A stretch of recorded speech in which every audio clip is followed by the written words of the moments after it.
Hi guys, welcome to our daily encounter. I really love the way the book of Revelation begins. In chapter 1 you have the Apostle John on the island of Patmos, exiled there because of his faith, because of the word of God, and he's there separated from those that he loved, separated from the churches that he had ministered to, probably more recently to the church of Ephesus, but just away from his loved ones, a sea separating him and those who he loved the most. And we've seen the great love that he had as we've gone through 1st and 2nd and 3rd John for the church. And yet now he's separated from the church, he's exiled, he's separated from his loved ones. But that's when Jesus shows up. In verse 9 of Revelation chapter 1, it says, I, John, your brother and fellow partaker in the tribulation and kingdom and perseverance which are in Jesus, was on the island called Patmos, because of the word of God and the testimony of Jesus. I was in the Spirit on the Lord's day, and I heard behind me a loud voice like the sound of a trumpet, saying, Write in a book what you see, and send it to the 7 churches, to Ephesus, and to Smyrna, to Pergamum, and to Thyatira, and to Sardis, and to Philadelphia, and to Laodicea.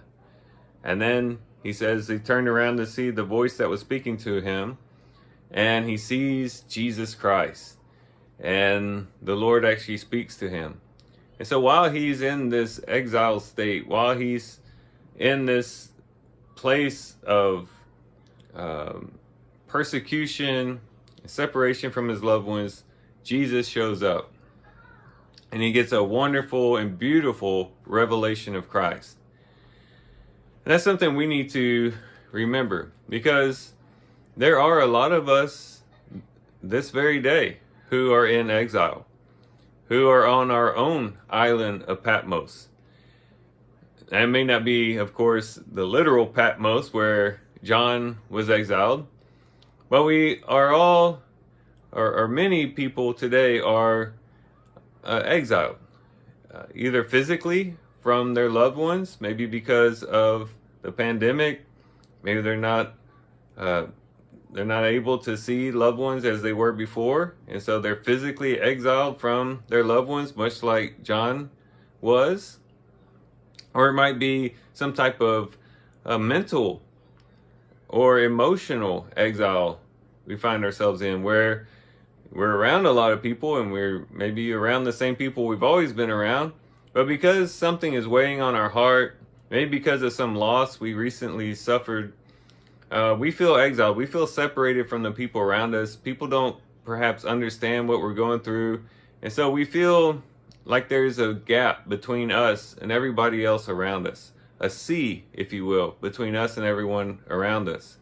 So we might feel emotionally and mentally exiled. We might feel spiritually exiled. Maybe in our service to the Lord, there's been certain things that we've not been able to do as well as before. Maybe as we get older in age, the service we used to render to the kingdom has got to be modified and changed because of physical limitations. There can be a lot of ways in which we feel exiled, but the main thing to remember is that oftentimes when we are exiled, that's when the Lord shows up. Oftentimes the Lord has us separated from our normal functions, separated maybe even from our loved ones, from our friends, our relatives, maybe from work, from our occupation. And in doing so, he gets us to himself. And there we are able to focus on him. John wasn't at Patmos, just kind of sulking. He was in the Spirit, perhaps due to the fact that he was worshiping the Lord. But those are the times in which the Lord can contact us, because he has us to himself. Finally, we are broken from maybe becoming too focused on outward things, too focused on worldly things, and finally we're drawing within. We're drawing ourselves within, and it gives the Lord the opportunity then to reveal himself to us. And those can be some of the most sweet times that we ever experience. But oftentimes, again, it happens through exile. all we got to do is remember our Old Testament reading. Remember Ezekiel and Daniel, both of them were in exile, and they got some of the most magnificent revelations found in the Old Testament. And so if you find yourself today in exile in any of the ways that we mentioned before, I would encourage you and encourage us to seek the Lord in that time. Ask the Lord for a fresh revelation.